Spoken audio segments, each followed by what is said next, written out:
2020년 1월 17일 금요일 요한복음 5장 19절로 29절 말씀. 그러므로 예수께서 그들에게 이르시되 내가 진실로 진실로 너희에게 이르노니 이들이 아버지께서 하신 일을 보지 않고는 아무것도 스스로 할 수 없나니 아버지께서 행하시는 그것을 아들도 그와 같이 행하느니라. 아버지께서 아들을 사랑하사 자기가 행하시는 것을 다 아들에게 보이시고 또 그보다 더 큰 일을 보이사 너희로 놀랍게 여기게 하시리라. 아버지께서 죽은 자들을 일으켜 살리심같이 아들도 자기가 원하는 자들을 살리느니라. 아버지께서 아무도 심판하지 아니하시고 심판을 다 아들에게 맡기셨으니 이는 모든 사람으로 아버지를 공경하는 것 같이 아들을 공경하게 하려 하심이라. 아들을 공경하지 아니하는 자는 그를 보내신 아버지도 공경하지 아니하느니라. 내가 진실로 진실로 너희에게 이르노니 내 말을 듣고 또 나 보내신 이를 믿는 자는 영생을 얻었고 심판에 이르지 아니하나니 사망에서 생명으로 옮겼느니라. 진실로 진실로 너희에게 이르노니 죽은 자들이 하나님의 아들의 음성을 들을 때가 오나니 곧 이때라. 듣는 자는 살아나리라. 아버지께서 자기 속에 생명이 있음같이 아들에게도 생명을 주어 그 속에 있게 하셨고 또 인자됨으로 말미암아 심판하는 권한을 주셨느니라. 이를 놀랍게 여기지 말라. 무덤 속에 있는 자가 다 그의 음성을 들을 때가 오나니 선한 일을 행한 자는 생명의 부활로 악한 일을 행한 자는 심판의 부활로 나오리라. 아멘. 어제와 그저께에 이어서 요한복음 5장 19절로 오늘은 29절까지의 말씀입니다. 유대인의 절기에, 그런데 명절에, 즉 유대인들이 종교적인 어떤 신앙심이나 믿음보다는 그것을 이용해서 자기들이 먹고 마시고 즐길 때에 그것으로부터 소외된 오랜 병든 자를 고치시고, 그런데 그 고침을 받은 사람이 오히려 자신이 이 고침받은 것을 인하여서 감사하고 영광 돌리기보다는 오히려 예수님을 고소하고 고발하는 그런 상황들이 벌어집니다. 그리고 그때 예수님께서 담대히 말씀하십니다. 안식일이 무엇이며 내가 누구인지, 특히 내가 하나님 아버지의 아들이다. 그러면서 이제 19절로 29절까지는 그보다 더한 말씀을 하십니다. 핵심은 이렇습니다. 아버지가 하는 것을 보고 아들도 하기 때문에 나도 아버지가 하는 것을 그대로 하는 것이다. 놀라지 말라. 그리고 아버지에게 생명이 있기 때문에 나에게도 생명이 있고 또한 아버지께서 나에게 생명을 다 맡기셨다. 그 심판을 아들에게 맡기셨다. 그러니 아버지를 공경하는 마음으로 아들인 나를 공경하라. 그렇지 않으면 너희는 하나님을 공경하는 것이 아니다.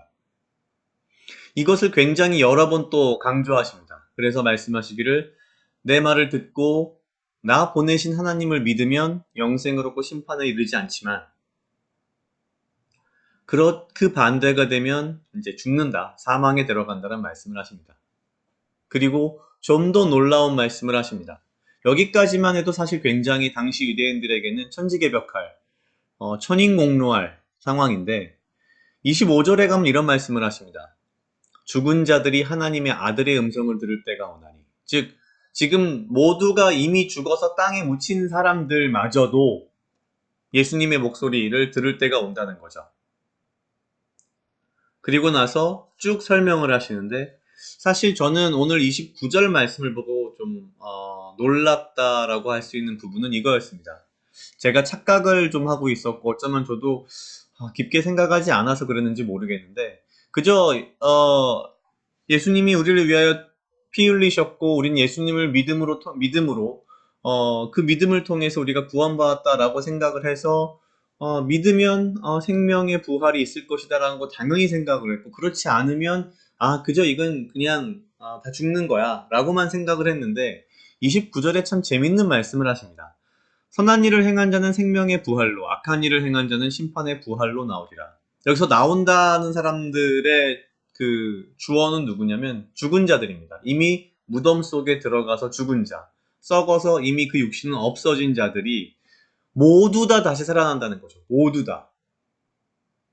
모두 다 살아나는데 그 중에 선한 일을 행한 자, 여기서 선한 일을 행한 자는 예수님의 말씀을 듣고 그 예수님의 말씀과 예수님을 보내신 하나님을 믿고 그래서 구원을 받은 자들은 생명의 부활이 되는데, 그 부활이 생명의 부활이 되는데, 그렇지 않은 자들은 부활을 하긴 하는데 심판의 부활, 곧 죽음의 부활을 한다는 것입니다. 최종적인 결과만 생각을 했고 그 중간 과정을 한 번도 생각을 안 해봐서 그런 것 같은데, 결론은 무슨 얘기냐면 모든 죽은 자가 다 살아나고 부활을 하고, 그 부활을 한 후에 심판을 받아서 죽을 자는 영원한 죽음으로 가고, 살아남은 자들은 또한 영생으로 간다는 거죠. 생각해 봤습니다. 야, 내가 죽어서 땅에 묻혀서 없어졌는데, 육신은 이미 다 흙이 됐는데, 예수님이 다시 오셔서 내가 육신의 부활과 나의 영이 모두 다 부활을 한 거죠. 부활을 해서 아, 좋구나 라고 생각을 하는 순간 심판을 받고 영원한 죽음으로 들어간다. 참 허망할 뿐만 아니라 무서운 이야기인 것 같습니다. 되게 어처구니 없는 얘기일지 모르겠지만 제가 등산을 별로 안 좋아하는데요. 왜냐하면 내려갈 거 왜 올라가냐 라는 생각을 해서 그런데, 마치 그런 느낌입니다. 영원히 죽기 위해 부활을 하는 그러한 삶은 얼마나 괴롭고 허망하며 안타까울까요?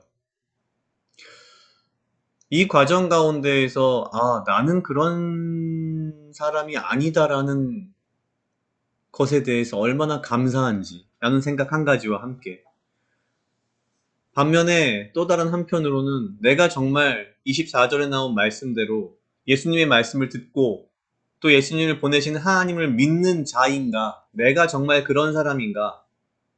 그래서 내가 정말 사망에서 생명으로, 심판에서 생명으로, 심판의 부활에서 생명의 부활로 옮겨갔는가라는 잠깐 생각을 해봤습니다.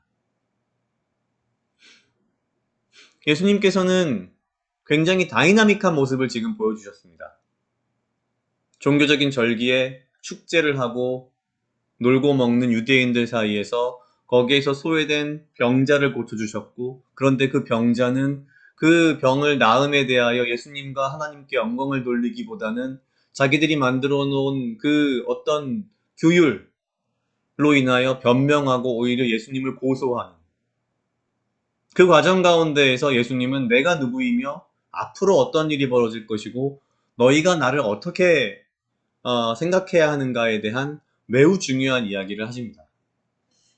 어떻게 보면 유대인의 종교적인 절기에 가장 적합한, 가장 중요한, 거기에 가장 합당한 행동과 그리고 말씀을 하신 것이 아닌가라는 생각이 듭니다.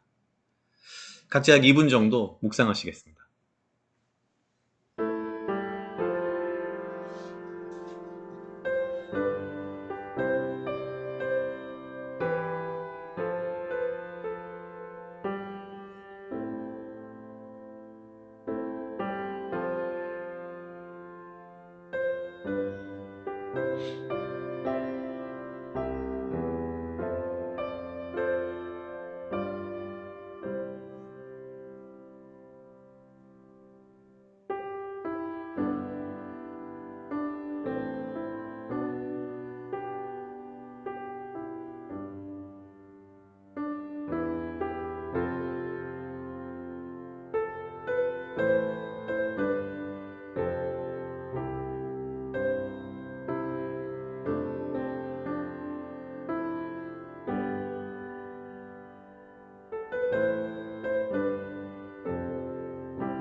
다 같이 기도하시겠습니다. 하나님 아버지 감사합니다. 주여, 이 하루도 나와 동행하여 주시옵소서. 주님, 나로 하여금 사랑하게 하시옵소서. 아버지여, 나를 해하려 하는 그 어떠한 무리들로부터 나를 지키고 보호하여 주시며 내가 오직 주님 주시는 지혜와 명철로 이 하루를 살아가고 나에게 필요한 건강과 육체적 강건함을 허락하여 주시옵소서. 주님의 말씀을 듣고 믿으며 그 말씀대로 살아가요. 내가 죽음의 부활이 아닌 생명의 부활로 다시 일어날 수 있는 그날까지 나의 믿음과 나의 삶이 오롯이 주님의 말씀 가운데에 일치하며 그러한 삶을 살 수 있도록 주여 인도하여 주시옵소서. 감사합니다. 이 모든 말씀 예수님 이름으로 기도드렸습니다. 아멘.